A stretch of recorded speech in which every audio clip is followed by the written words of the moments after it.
Hello मित्रों। पुस्तक का नाम है सोचिए और अमीर बनिए। इसका लेसन चल रहा है व्यक्तिगत अनुभव, और इस व्यक्तिगत अनुभव का आज भाग तीसरा और आखिरी। वैसे पहली बात तो यह है कि एक पद के लिए एक नवयुवक के आवेदन की सुनियोजित प्रस्तुति ने कम से कम 10 साल काट कर निकाल दिया, जो उसे यह जगह पाने के लिए लगते जहाँ से उसने शुरू किया। यदि उसने अपने तरीके से नीचे से काम शुरू किया होता तो नीचे से शुरू करके और अपने तरीके से काम करने का यह विचार अच्छा प्रतीत हो सकता है। लेकिन यह करने में एक प्रमुख आपत्ति यह है कि ज़्यादातर लोग जो नीचे से शुरू करते हैं वे कभी भी अपने सिर को इतना ऊपर उठाकर नहीं रख पाते कि कोई अवसर उन्हें देख सके, इसलिए वे नीचे ही रहते हैं। यह भी याद रखना चाहिए कि नीचे से दृश्य बहुत उज्ज्वल या उत्साहजनक नहीं होता है। इसकी महत्वाकांक्षा को मारने की प्रवृत्ति होती है। हम इसे एक दैनिक आदत में फंसना कहते हैं, जिसका मतलब है कि हम अपने भाग्य को स्वीकार करते हैं क्योंकि हम दैनिक दिनचर्या की आदत बना लेते हैं। एक आदत जो अंत में इतनी ताकतवर बन जाती है कि हम इसे फेंकने की कोशिश करना ही बंद कर देते हैं। यही कारण है कि हमें नीचे से एक या दो चरण ऊपर से शुरुआत करनी चाहिए। ऐसा करके आप व्यक्तिगत अनुभव या अवलोकन, अपने आसपास देखने की अन्य लोग कैसे आगे बढ़ते हैं, यह निरीक्षण करने का मौका देखने की और इसे बिना किसी हिचकिचाहट गले लगाने की आदत बना लेते हैं। मेरा जो मतलब है, डैन हेल्पिन उसका एक शानदार उदाहरण है। अपने कॉलेज के दिनों के दौरान वह प्रसिद्ध 1930 की राष्ट्रीय championship Notre Dame football team के मैनेजर थे। जब यह स्वर्गीय मूड रखे के निर्देशन में थी, शायद वह उच्च लक्ष्यों को निर्धारित करने और अस्थायी हार की विफलता समझने की गलती न करने के लिए महान फुटबॉल कोच से प्रेरित था। बिल्कुल जैसे महान औद्योगिक नेता महान एंड्रू कार्नेगी ने अपने युवा व्यापार सहयोगियों को अपने लिए उच्च लक्ष्य रखने के लिए प्रेरित किया। जो भी हो, युवा हाल्पिन ने एक शक्तिशाली प्रतिकूल समय में अपना कॉलेज समाप्त किया, जब अवसाद ने नौकरियों को दुर्लभ बना दिया था। इसलिए निवेश बैंकिंग और चलचित्रों में थोड़े समय के संबंध के बाद उसने पहला उद्घाटन उस संभावित भविष्य के साथ किया जो वह एक कमीशन के आधार पर बिजली चालित श्रवण यंत्र बेचकर खोज सकता था। कोई भी इस प्रकार की नौकरी शुरू कर सकता है और हाल्पिन यह जानता था, लेकिन उसके लिए अवसर का दरवाज़ा खोलने के लिए यह पर्याप्त था। लगभग 2 साल तक वह उस नौकरी में सदा जो उसे पसंद नहीं थी, और वह कभी भी उस नौकरी से ऊपर नहीं उठता यदि उसने अपने असंतोष के बारे में कुछ भी नहीं किया होता। पहले उसने अपनी कंपनी में सहायक बिक्री प्रबंधक की नौकरी का लक्ष्य रखा और नौकरी मिल गई। ऊपर की ओर उस एक कदम ने उसे भीड़ से काफ़ी ऊपर पहुंचा दिया, जहां से वह और बढ़िया अवसर देख सकता था, और उसने उसे वहां रखा जहां से अवसर भी उसे देख सकता था। उसने श्रवण यंत्र बेचने का अपना इतना अच्छा रिकॉर्ड बनाया कि डेक्टोग्राफ उत्पाद कंपनी के अध्यक्ष एम एंड्रूज भी, जो उस कंपनी के प्रतियोगी व्यवसायी थे जिसके लिए हाल्पिन काम करता था, उस आदमी डैन हाल्पिन के बारे में कुछ जानना चाहते थे, जो लंबे समय से स्थापित डिक्टोग्राफ कंपनी से बड़ी बिक्री छीन रहा था। उसने हाल्पिन को बुलवाया। जब साक्षात्कार समाप्त हो गया था, हाल्पिन नया बिक्री प्रबंधक था, अकोस्टिकॉन डिवीजन में प्रभारी। युवा हाल्पिन की हिम्मत परखने के लिए उसे अपनी नई नौकरी में डूबने या तैरने के लिए छोड़कर श्रीमान एंड्रूज 3 महीने के लिए फ्लोरिडा चले गए। वह डूबा नहीं। न्यूट रोड़ने की भावना सारी दुनिया विजेता को प्यार करती है और असफल व्यक्ति के लिए कोई समय नहीं, ने उसे अपने काम को इतनी अच्छी तरह से करने के लिए प्रेरित किया कि उसे हाल ही में कंपनी के उपाध्यक्ष और अकोस्टिकॉन और मॉन रेडियो डिवीजन का महाप्रबंधक निर्वाचित किया गया था।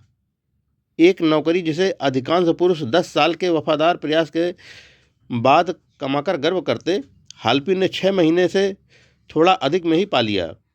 यह कहना मुश्किल है कि श्रीमान एंड्रयूज और श्रीमान हाल्पिन में से प्रशंसा के अधिक योग्य कौन है। इस कारण से दोनों ने अपने पास कल्पना के रूप में ज्ञात बहुत दुर्लभ गुणवत्ता के बहुतायत में होने के सबूत दिए। श्रीमान एंड्रयूज को युवा हाल्पिन में सर्वोच्च क्रम का एक तेज तरक्की करने वाला आदमी देखने का श्रेय मिलना चाहिए। हाल्पिन को एक ऐसी नौकरी को स्वीकार करके और जारी रखकर जिसे वह पसंद नहीं करता था, जीवन के साथ समझौता करने से इनकार करने का श्रेय मिलना चाहिए।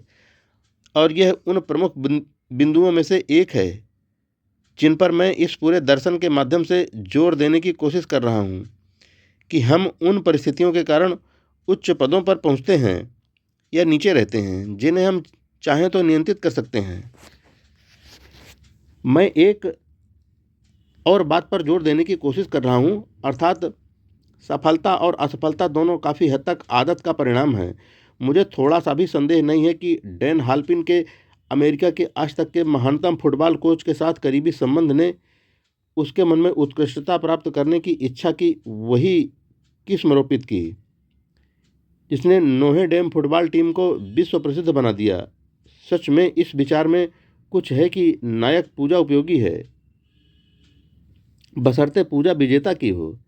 हाल्पिन मुझसे कहता है कि रोते ने पूरे इतिहास में पुरुषों की दुनिया के महानतम नेताओं में से एक था। व्यापार सहयोग विफलता और सफलता दोनों में महत्वपूर्ण कारक होते हैं। इस सिद्धांत ने मेरा विश्वास हाल ही में प्रदर्शित किया गया जब मेरा बेटा ब्लेयर एक पद के लिए डैन हाल्पिन के साथ बातचीत कर रहा था। श्रीमान हाल्पिन ने उसे शुरुआत में आधे वेतन की पेशकश की जो उसे एक प्रतिद्वंदी कंपनी से मिल सकती थी। मैंने उसको सहन करने के लिए माता पिता वाला दबाव डाला और श्रीमान हाल्पिन के साथ पद स्वीकार करने के लिए उसे प्रेरित किया, क्योंकि मैं विश्वास करता हूं कि उन लोगों के साथ निकट सहयोग जो उन परिस्थितियों के साथ समझौता करने से इनकार कर देते हैं जिन्हें वे पसंद नहीं करते हैं, एक संपत्ति है जिसे कभी भी पैसे से नहीं तौला जा सकता है। किसी भी व्यक्ति के लिए निचला स्तर एक नीरस सुनसान अलाभकारी जगह होता है। इसीलिए मैंने यह वर्णन करने के लिए समय दिया है कि किस प्रकार नीचे से शुरुआत करने को उचित योजना द्वारा धोखा दिया जा सकता है। इसके अलावा इसीलिए इस नए पेशे का एक ऐसी महिला द्वारा बनाए गए विवरण को इतनी जगह समर्पित की गई है जो योजना बनाने का एक अच्छा काम करने के लिए प्रेरित थी, क्योंकि वह अपने बेटे को एक अनुकूल शुरुआत देना चाहती थी। विश्व आर्थिक पतन द्वारा शुरू की गई परिवर्तित स्थितियों के साथ व्यक्तिगत सेवाओं के विपणन के नए और बेहतर तरीकों की जरूरत भी आई। ये निर्धारित करना कठिन है इस तथ्य को ध्यान में रखकर कि किसी अन्य उद्देश्य की तुलना में व्यक्तिगत सेवाओं के लिए अधिक पैसा एक हाथ से दूसरे हाथ में जाता है। पहले किसी ने क्यों इस अद्भुत ज़रूरत को क्यों नहीं खोजा। मजदूरी और वेतन के लिए काम करने वाले लोगों को किए गए मासिक भुगतान का योग इतना विशाल है कि यह सैकड़ों लाखों तक पहुंचता है और वार्षिक वितरण अरबों के बराबर है। शायद कुछ लोग यहाँ संक्षिप्त वर्णित विचार में अपने इच्छित धन का केंद्रक पाएंगे। बहुत कम योग्यता वाले विचार ही वे पौध हुए हैं जिनसे बड़ी संपत्ति उपजी है। महत्वपूर्ण उदाहरण के लिए बुलवर्थ के 5 और 10 सेंट स्टोर के विचार भी योग्यता बहुत कम थी, लेकिन इसने इसके निर्माता के लिए धन का ढेर लगा दिया।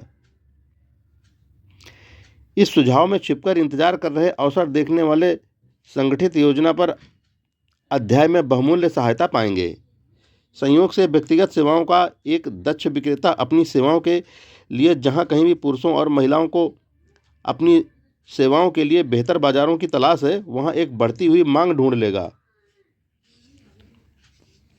उपयुक्त प्रतिभा वाले कुछ लोग मास्टरमाइंड सिद्धांत लागू करके एक गठबंधन बना सकते हैं और बहुत जल्दी भुगतान करने वाला एक व्यापार पा सकते हैं। एक को विज्ञापन और बिक्री के स्वभाव के साथ एक निष्पक्ष लेखक होने की आवश्यकता होगी। एक टाइपिंग और हस्तलेखन प्रक्रिया में निपुण होगा और एक उत्कृष्ट स्तर का व्यापारिक व्यक्ति होना चाहता होगा जो दुनिया को अपनी सेवाओं के बारे में जानने देना चाहता होगा। यदि किसी व्यक्ति में ये सभी योग्यताएं हैं तो वह अकेले व्यापार को तब तक जारी रख सकता है जब तक वह उसे समृद्ध न बना दे। वह औरत जिसने अपने बेटे के लिए व्यक्तिगत सेवा बिक्री योजना तैयार की, अब उन दूसरों के लिए भी जिनकी अब और अधिक पैसे के लिए अपनी निजी सेवाओं को बेचने की इच्छा है, ऐसे ही योजना तैयार करने में उसके सहयोग के लिए देश में सभी भागों से अनुरोध प्राप्त करती है।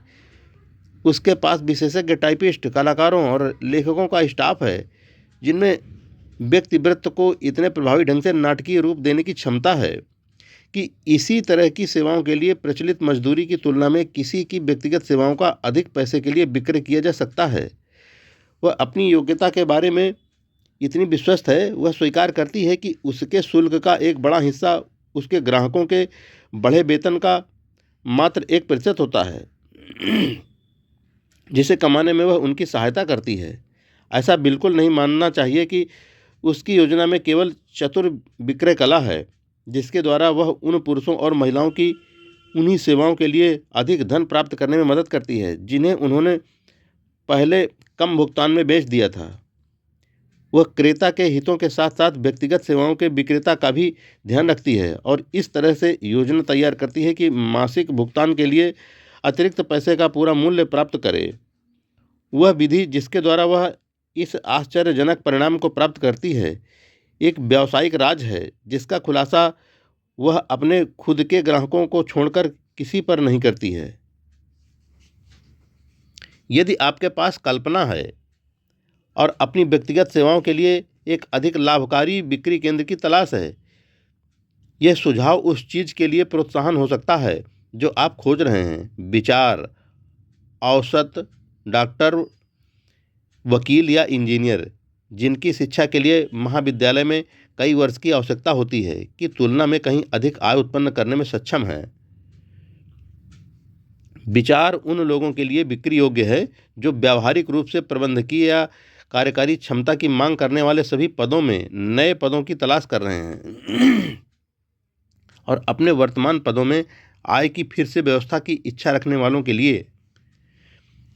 हेडिंग: ठोस विचारों की कोई निश्चित कीमत नहीं होती है, सभी विचारों के पीछे एक विशेष ज्ञान होता है। दुर्भाग्य से उन लोगों द्वारा जो बहुतायत में संपत्ति नहीं प्राप्त कर पाते हैं, विचारों की तुलना में विशेष ज्ञान प्रचुर मात्रा में और अधिक आसानी से अधिग्रहित किया जाता है। इस सत्य के कारण उस व्यक्ति के लिए एक सार्वभौमिक मांग और एक हमेशा बढ़ने वाला अवसर मौजूद होता है जो पुरुषों और महिलाओं की लाभप्रद ढंग से उनकी व्यक्तिगत सेवाएं बेचने में मदद करने में सक्षम है। क्षमता का अर्थ है कल्पना, एक गुणवत्ता जिसकी धन की उपज के लिए डिजाइन की गई संगठित योजना के रूप में हो। विचारों के साथ विशेष ज्ञान जोड़ने की जरूरत है। यदि आपके पास कल्पना है तो शायद यह अध्याय आपको उस धन की जिसकी आपको इच्छा है की शुरुआत करने का एक दक्ष विचार दे सकता है। याद रखें कि विचार मुख्य बात है, विशेष ज्ञान बस बहुत ही आसपास पाया जा सकता है। मित्रों, व्यक्तिगत अनुभव का यह आखिरी भाग यहीं पर पूरा होता है। जय हिंद फ्रेंड्स।